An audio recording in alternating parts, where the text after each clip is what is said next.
Hi, I'm Sarah. And I'm Helen. And this is the Squiggly Careers podcast. Every week we talk about a topic to do with work and share some ideas and actions that we hope will help you to navigate this squiggly career that we're all having with a bit more confidence, clarity and control.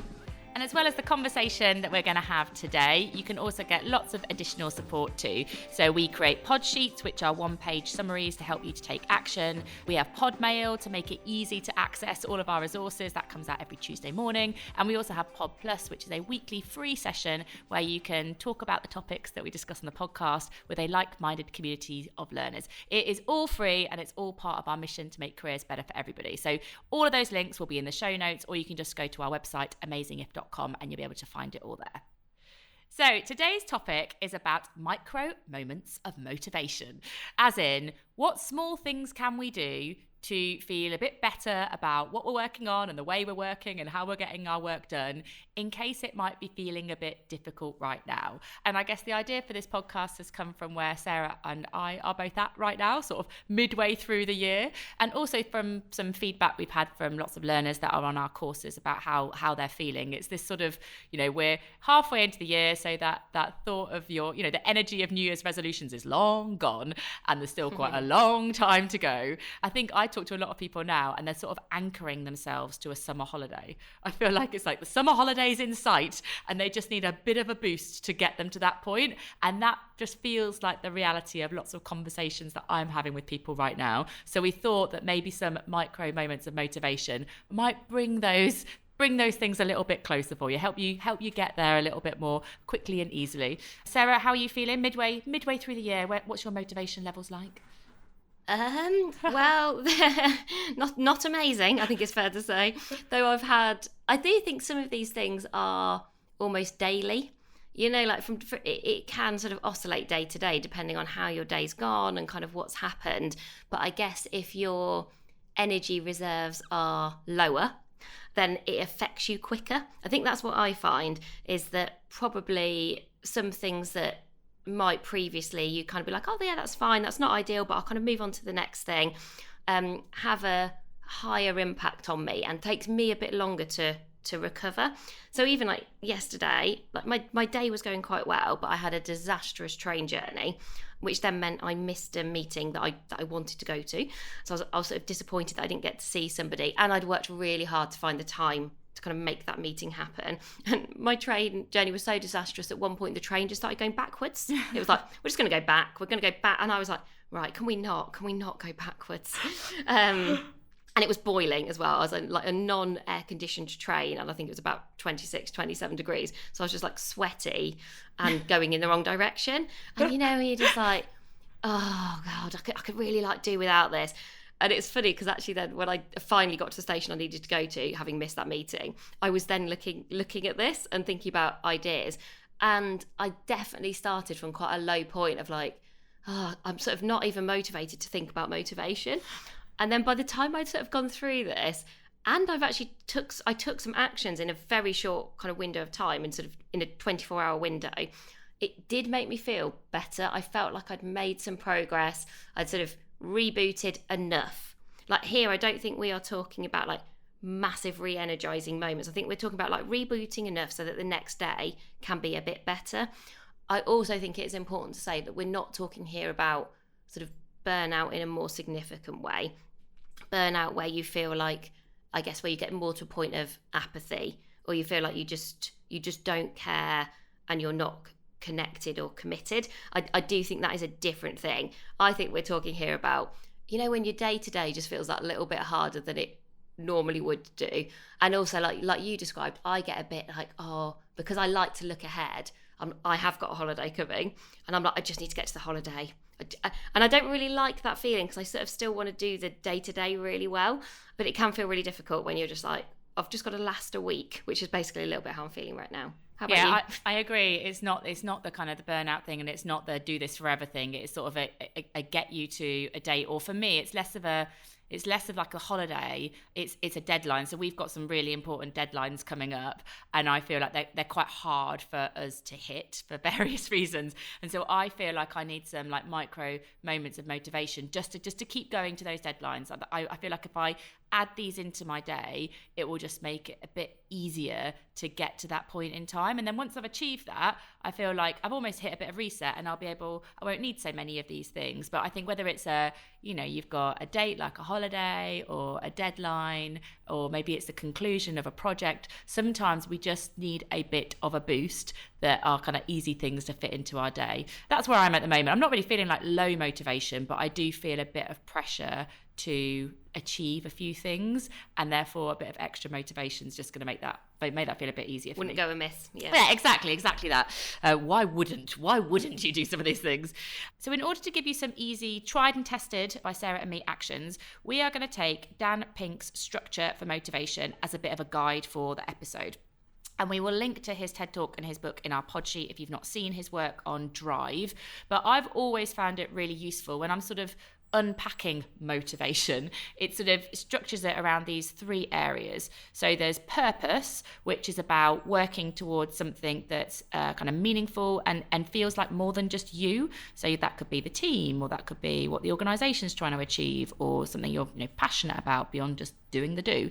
So purpose is sort of the first ingredient. The second is mastery, and that's about feeling like you are continually improving the skills you want to be known for. And the third ingredient is autonomy. And that's about having a sense of control over the what, when, and how of your work. And when you put those 3 ingredients together, purpose, mastery, and autonomy, what you get out is drive and motivation. So we thought we'd take each area, and Sarah will talk about a tip that helps her, and I will talk about a tip that helps me, because if you're a regular listener, you will know that we go about these things very differently. But hopefully in that, so you'll get 6 tips in total, in that there will be a micro moment of motivation that you can fit into your, this week at work. So starting off with purpose, and I think this is when you perhaps feel a bit disconnected from the why behind your work. Maybe you've lost sight a bit of the goals that you're aiming towards, and maybe you're feeling just a bit aimless, or I suspect more likely, maybe you're just very busy being busy. Like, I don't talk to that many people who are like, oh, I don't feel any sense of direction. That kind of might happen at some point, but most of us, I think, just have those weeks or those days where you're like, there's so much to deliver or so many tasks to tick off a to-do list. This idea of like having purpose just feels like almost like way too lofty, like really actually very different to our kind of reality day to day. So my idea here is actually to forget purpose, because I do think sometimes there's too much pressure on purpose to like feel purposeful, to feel like you're trying to do something with purpose. I don't think every day can be really purposeful. So I like this idea, which comes from Dan Cable's work. He's been on our podcast before. He's a professor at London Business School, where he talks about connecting with problems rather than purpose. So he talks about this idea of like follow your blisters. So those things that actually, they are a bit painful because they do rub like a blister would do, but you can't help but keep kind of doing it, keep going after it, kind of almost going through the pain. He describes it, I was like, oh, it's a bit gross, but he describes it as like going through the pain of a blister to get to like the tough skin, and I was like, oh, vivid. Yeah, it's a bit gross, but I'm like, oh, but I get what he's talking about. And I think actually that sometimes really helps me, because we have a very clear mission, we have very clear goals like in our company, but I think sometimes the thing that keeps me going is almost the nagging, niggly problems that we've not solved yet, and it annoys me that we've not. And I sometimes think I really want to let go of those things, and I wish my personality was different, but it's not. And I'm like, but I care about solving that problem. And sometimes it could be like much smaller things, like the way something looks, or a process, or how we approach something. And he describes it actually as almost something that you can't let go of. So even if you think, I'd rather be like doing something more fun, you still keep going back to, oh, but that problem is sort of chipping away in my mind. And I actually find having clarity on problems to solve is sometimes easier than purpose. That I think often feels more zoomed out and like a bigger question. But even if you just asked yourself, what's one problem I could solve today? And that could be a really, really small problem. That could be reordering my priorities. That's a problem to solve today. Or one problem I want to solve is I am going to pick up the phone to somebody because I need to have a conversation about something. to solve that problem. You know, so it's not again big problems. It's just like, a problem I'm going to solve today is ... and then just try and solve that problem. And I think it helps you to feel like you're making progress. Well, it helps me. I like the point you said about like the kind of zooming out thing as well, because when I also think the idea of waking up and going, how can I live my purpose today, feels like, I mean, I'm all full of admiration for people who do that, but that's not, normally I'm like, what have I got to do today is normally my first thought. But I think purpose and the idea of zooming out is what kind of connects for me. And so doing something that makes you zoom out of that default, what do I need to do today, is the kind of things that work for me as these sort of micro moments of motivation. Now, my tip here might not be for everybody, but this is what works for me. So I really like, Sarah will probably shake her head in a moment, I really like an inspiring quote. And I know that might seem a bit trite. Oh, I already read this and ignored it, and I was like, no. So for me though, like when I'm like zoomed in, it becomes very about my lists and my inbox and my tasks. And when I zoom out and I read someone's quotes, it helps me think differently and think a bit bigger, and it gets me away from just like I always talk about this difference between like the human doing versus the human being. There are certain quotes that I read that think, actually, that is how I want to work, and that is what I want my work to look like, and that's what's meaningful to me. And I often find that some certain quotes can connect me to that feeling, that sense of what I want my work to be like, what's something that's bigger than just what I'm trying to do today. So as an example, one that I recently read from Stephen Hawkins that just stuck with me. It's a longish one. It's not like a super snappy one, but I liked it. Remember to look up at the stars and not down at your feet. Try to make sense of what you see and wonder about what makes the universe exist. Be curious, and however difficult life may seem, there is always something you can do and succeed at. It matters that you don't give up. And I read that and go, oh, that it's not about my inbox, it's about being curious and not giving up, and you know, like always trying to do better and make sense of what I'm seeing. And I attached myself to that, and it's quick. To the point of micro moments of motivation, it's quick. What I have done actually in prepping for this podcast, it reminded me, I used to have this little red notebook. It's a really cute little Smithson notebook. I like a nice notebook, and I would write whenever I would collect these quotes in it, and it's like half full, and I stopped doing it for some reason. I think I like changed my bag and left it and then got out of the habit of it.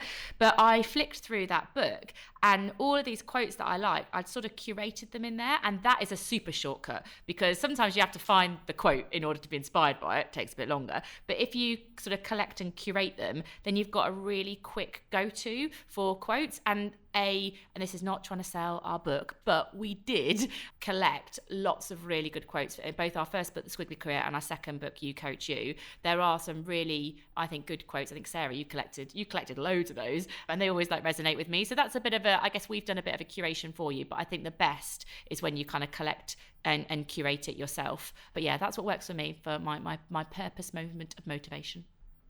So the second area then is mastery. So this is about continually improving the skills that you want to be known for. And my idea for action on here also won't suit Sarah. It's about writing a social media post. But the reason this works for me is, and the reason it helps with my mastery, is if I'm going to write a post, and it doesn't have to be a LinkedIn post, it could be, you know, an email that you send to your team or something you put on your intranet, but it's the idea that you are going to take something out of your head, like an idea or an insight that you've got, and you are going to communicate it in a way that is useful to other people. And so I have to kind of sit there and think, what do I want to say? How am I going to say it? And what do I want people to sort of think, feel, and do because of it? And that mental process, I feel, really helps me with my mastery. So, for example, yesterday I wrote a post on LinkedIn about sort of basically being a bit vulnerable and asking, it was all about an event that I was at last week, and the fact that I had to ask lots of people if I could come to their panels and things and sort of be a bit vulnerable in order to create opportunities for me. And so I had to think about, well, what's the message that I want to communicate? How can I make it useful? What do I want people to think, feel, and do as a result of it? And just that process of sort of sitting down and collecting my thoughts helps me to be clearer in myself and then create something that is sort of useful to other people. And I honestly think that, you know, being clearer in yourself and creating something that is useful to other people, like that to me, like that's mastery. And whatever your thing is, it could be about, a data tool that you've got. It could be about some productivity thing that you've worked out how to do on a software thing at work. Or for me, it's generally about career development and creating opportunities. Whatever your thing is, honestly, like the act of sort of writing it down so that it can be shared and useful to other people, I find that a really helpful, like doubly helpful for me and helpful for other people too. It's interesting because when I was thinking about this, to be able to do this well, I do think you have to know, well, what do you want to be a master in? And like listening to you then, actually, I wasn't sure whether you were thinking, oh, it's mastery in writing, which actually listening to you, I go, oh, it's not that. That didn't, it did. I was like, oh, is that because like one of the skills that you've got is writing? So I was like, that's how you get better at writing. It sounded to me like the skill that you want to kind of be a master of is going, well, how do I take observations, my experiences, and share them in a way that is useful for other people, probably useful for other people's career? Is that what's the skill, do you think, that you're going, I'm an 8 and I'm trying to get to a 9? Yeah, so I think it's less about, my experience is sort of secondary. So ultimately, the thing that I want to be a master of is helping people with their development. Like I want to inspire people and enable people to take control of their career development. Like that's the thing. For me, the act of like sitting here and thinking like, what is a story I can tell? What is an insight I've got? What's an article that I have read that can help someone achieve that outcome? And almost like taking that and having the point of writing is I have to go through the process of going, what is it in this story? How can I connect that story to something that's going to help someone take action with their career development? But because like a LinkedIn post, because it has to be short, the whole point around it's sometimes harder to write sort of succinctly because it's a social media post. You have to think really carefully about, well, what's the story, what's the message, what's the action for someone to take away.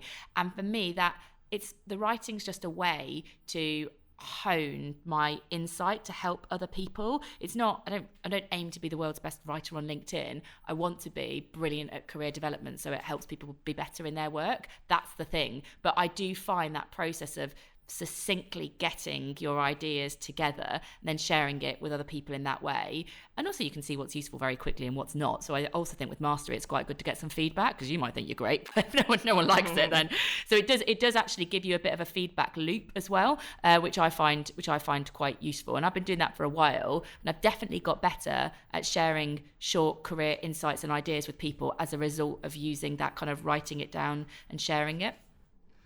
Yeah, so I think if you're listening to this, I think the starting point for mastery does have to be, well, what do you want to be a master in? And I think listening to Helen there, like that's quite a big ambition. That's kind of mastering something that, it sounds quite an ambitious goal. And I went much smaller. So when I was thinking about it, I was like, okay, so what do I do frequently? Where does it matter that I'm sort of really, really good? In terms of actually more of a specialist skill perhaps than actually listening to kind of Helen kind of describe. Helen's skill there is quite a transferable talent. Yes, Helen's using that talent for the world of career development, but I could imagine Helen using that talent in lots of different contexts. Whereas I sort of went, okay, one of the things that we both spend a lot of time doing is career development workshops in companies. And I want to be absolutely brilliant at those. When people are giving up their time to come and learn with us, I want it to be the most useful learning experience that they have about their career. And so I was thinking, right, I know that we're already pretty good at that because we already get a lot of feedback, to Helen's point. So I feel confident that we're already having a good impact. And so I tried to think about 5 small changes that if I made them, it sort of adds up to more than the sum of the parts, like really small things. So what are small things I could do to make those workshops even better, to become even more of a master of delivering those workshops in a way that's useful? And actually I found that 5 small changes a really good forcing function. So I came up with a different kind of graphic that I wanted to add into the workshops, changing slightly something that we do in terms of when we ask for feedback, giving people something for free to say thank you for giving us that feedback that we don't do today. I have started to, and it's working well, but consistently incorporate a bit of AI into workshops because it's quite fun and it's quite interesting. Making sure that there's a when question in every workshop. I like when questions because they encourage everyone to be really specific. Like, when do you want to be more confident, or when do you want your strengths to show up more often. It's very situational. So I think when questions are always useful. So I just got into this list, and I was like, and it took me a bit. I got to 2 or 3 very quickly, and then actually I came up with more as the day went on. Started to really enjoy it because it really appeals to my this starts to get into I like continually improving, and I like getting better, but this is on a very specific sort of skill. And what was interesting is, from thinking about this, and it would have been in an afternoon, one of them we had sort of made happen with a bit of help from our team, I think it's worth saying, sort of within a couple of hours. I was like, the feedback idea that I'd had, which was basically, once someone gives us some fast feedback, let's send them a link to something free so they can get even more useful career development. I was like, should we just do this? Should we just experiment with this? We sorted it, and it's going live today. And I was like, oh, I fit, to that point about if the purpose of doing this is to get more motivation, I feel more motivated about the workshops I'm now doing today, because I've made some positive changes to them in 24 hours. Which I haven't run past you, by the way, but no, it's fine. Just nod along. That'd be fine. Great. We're about to go on to autonomy, Sarah. So I think you're. If I was like, it's not fine, I'd be ruining your motivation during the podcast. It makes me think about that thing that we can never do the maths on, the 1% better thing that makes you whatever it is. I don't know. If you're 1% better every day, you'll be like 30, it adds up to more than 38%. I don't know what it is. With Sarah and I can never work out the maths on it. But I think when you think about mastery, you might be thinking, I need to be this ultimate expert in the thing that I do. I mean, that's a lot of pressure, and that's going to take a lot of time. But actually, 5 small changes, like to Sarah's point, you think about them, and you can probably take at least one of them. You can probably do really, really quickly. And I think those 5 small changes are what ultimately sort of adds up to mastery over the long term, if that's how you're approaching it.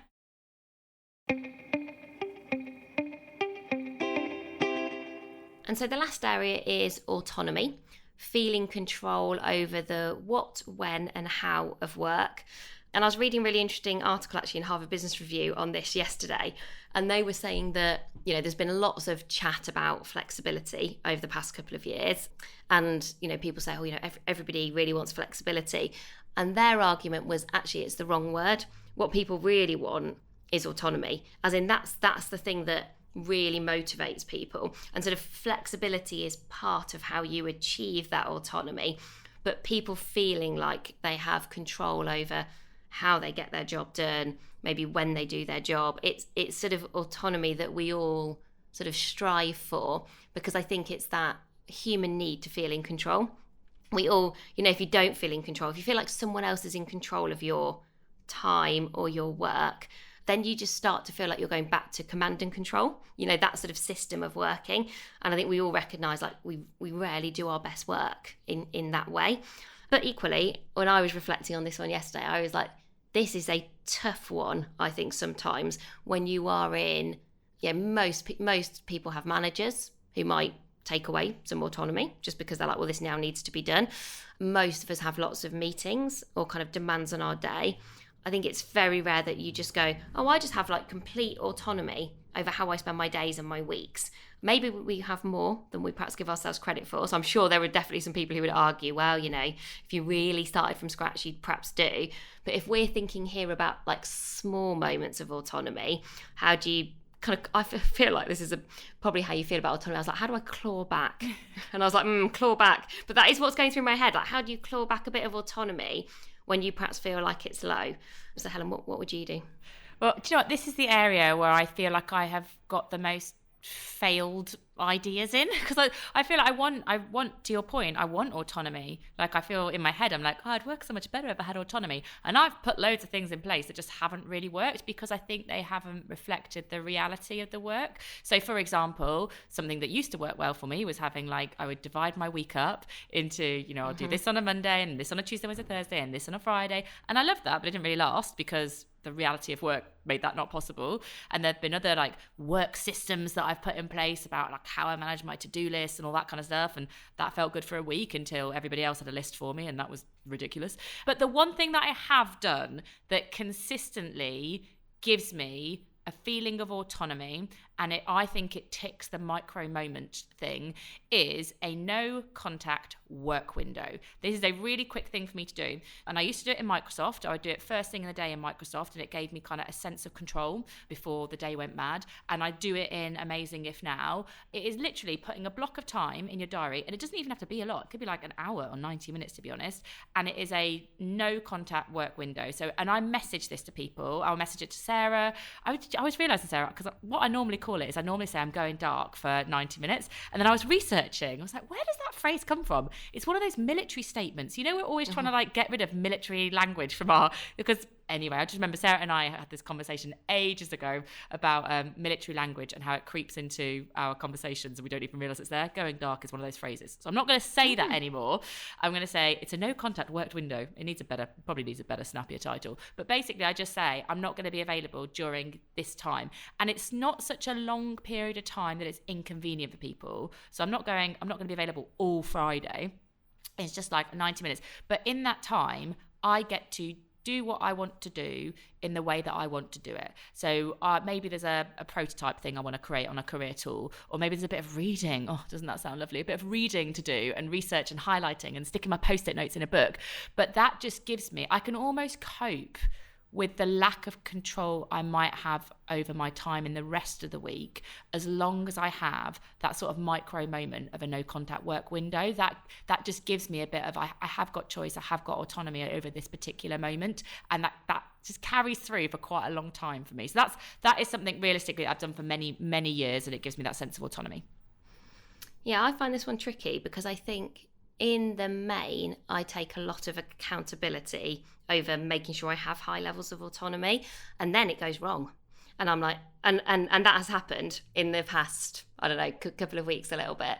At that point, I find it hard because I think I'm very different to you in this respect, where I'm like, this is not my default. I'm very used to feeling like I have high levels of control. So when that goes away, I was saying to you, I get frustrated and I get a bit blamey. I get blamey of myself and get blamey of other people. I'm a bit like, how has this happened? And in lots of ways, it's really unhelpful because it doesn't really move you forward, and it certainly doesn't increase your autonomy.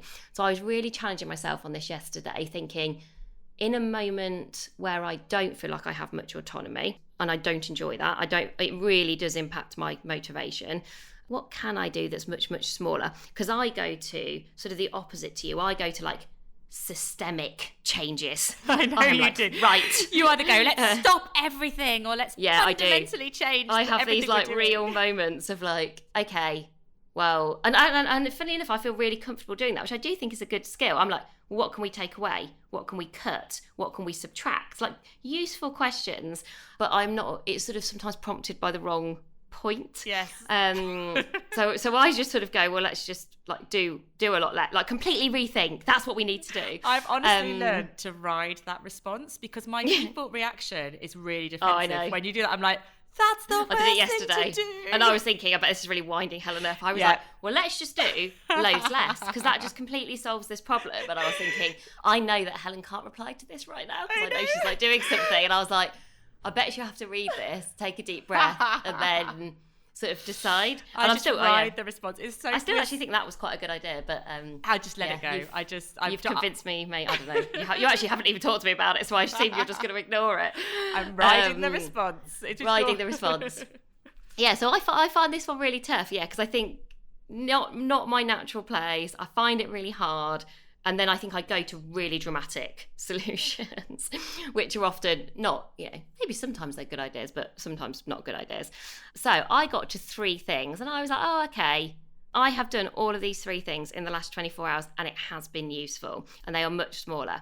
So I've gone for media, mindset and movement. So social media, I have deleted Instagram and LinkedIn from my phone. I've just removed them from my home screen. So, you can put them back or whatever. And I do use LinkedIn for work, but I've got that on my laptop. So I was like, why have I got that on my phone? Don't need it. Think I need a break from Instagram. I think Instagram is sometimes my default when, like I need a break. Yeah. But I was like, I'm not convinced that is giving me a break. And I don't find it it doesn't fuel my curiosity. It basically costs me money because I see things. I'm like, oh, I'm going to buy that thing. And I'm like, I don't think that's a good thing. So I was like, right, okay. So I did that yesterday. And it's funny, isn't it? Like you're so used to going to that part on your phone And actually yesterday it did give me a break. And I was like, oh, okay. I felt like I just got a bit more control over my time because I wasn't doing that thing. Like, right, so I did that. Feel fine about it. The mindset, I was at an event last night with a guy, listening to a guy called Sal Khan, who is the founder of Khan Academy, which if you're listening in the UK, Khan Academy isn't as big in the UK, but it's massive in the US and actually all around the world. For whatever reason, it's not been as big in the UK. But it's a not-for-profit where it's online, a lot of online tutoring. Starts sort of in more like maths areas, but now it's gone into like loads of other areas. And it's like massive. We're talking hundreds and hundreds of millions of people kind of use it. And like on the back of his book, his first testimonial is from Bill Gates, just to kind of put it into context. And I was going to that event and feeling like a bit grumpy. I was post my bad train journey. I was questioning, is it even the right thing to do to go to this event? Because I've got lots of other kind of competing things that I needed to get done. And I was like thinking I'm not feeling great. But I was like, I do have a choice and I've got autonomy over my mindset. And I was like, I am going to go to this event and I'm going to go with a real learn it all mindset and really think about listening and in a way where I could share what I learn with other people. And I was like, I've got loads of autonomy over how I turn up to this event. And almost like if I'm not going to turn up to this event with that mindset, I might as well not bother. So and I was like, oh, I've got autonomy over that. So I did that. And then actually, it was really inspiring. I was really glad I went. And he had a good bit of advice, actually. Someone asked him for like career advice. And his career advice in terms of like finding stuff that inspires you, he said, make space every day to explore. But small. He was talking about like small pockets of space to explore, like be curious. And he was a big fan of kind of the importance of curiosity. So I was like, oh, okay. So that was like, actually, I could kind of connect the dots with something I was grappling with something he said. So I was like, got a choice about that. And I felt good having been. And then the movement one was, again, I get a bit frustrated when my autonomy goes away. I can't do some of the exercise that I want to do. So like this week, I can't do any of the exercise that I'd normally do. And again, I get all annoyed about that for all sorts of reasons. But then I was like, okay, but what can I do? I was like, I can walk every day. And so I actually walked to this event yesterday because I was like, I can walk. I've got an event tonight, actually going to see Helen in action, going to see Helen speak. I've looked, I can walk to that. So I was like, right, I'll walk to that later. And so, yes, I can't do what I would normally do, but some walking is good. It's good for me. It's a bit of outside space, a bit of outside time. And I feel like, again, that's a bit of autonomy I have over my day. I can choose to get to somewhere by walking, usually by just leaving a little bit more time, or sometimes you don't even have to leave more time. Or like recording this podcast, we're recording it relatively early in the morning, which that tells you everything you need to know about our weeks, given I am not a morning person, which you may or may not be able to hear in my tone this morning. But I did say to Helen, could we start 15 minutes later? Because that 15 minutes is basically the difference between me being able to go for a walk and probably not. And Helen was like, yeah, that's fine. And between us all, we were like, like you do have these sort of small pockets of autonomy that you can create. And I did feel better. Like media, mindset, movement, I was like, oh, in a week where I feel like my autonomy has gone out the window and that is having quite a big ripple effect on me in all sorts of ways, I've gained back a little bit of autonomy in those areas and do feel a bit better because of it. Is it ideal? No. But it sort of is, I think it helps me a little bit with the acceptance rather than the dramatic, oh, let's change everything. Which I don't know why I do that, but I don't know. It definitely is where I go with this one. It must matter so much to me, I guess, maybe.